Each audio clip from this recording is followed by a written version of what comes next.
And we had a question on social media, Prime Minister, which says, I honestly would like to know why we in Barbados are so ingratiated with China. Why are we in so deep with China? So are you swapping one superpower for another? Well, once again, I regret that the person who asked the question doesn't know our history.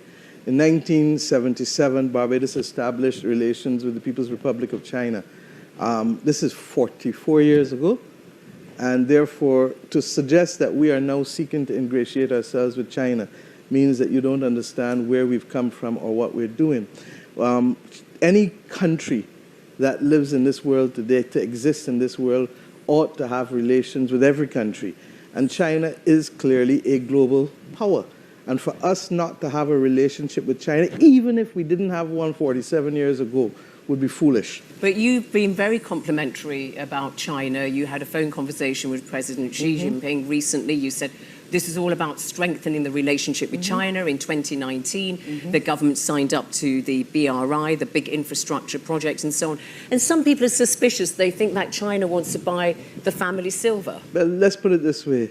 I've also been very complimentary of the Americans and the British and the Canadians. So that for me not to be complimentary of China seems unusual. And similarly, for persons who believe that because we want to be friendly with China means that we are a pawn, tells us what they think about us in the first place. Because we are capable of being, as our first Prime Minister said, friends of all and satellites of none.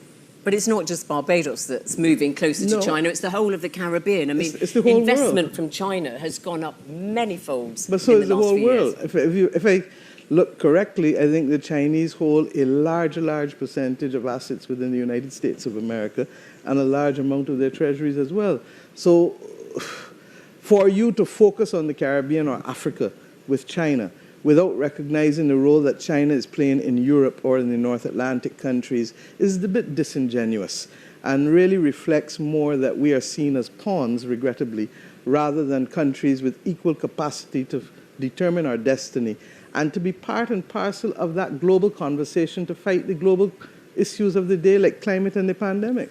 All right, well, that's put me in my place, hasn't it? No, not at all. Prime Minister Mia Motley. Thank you.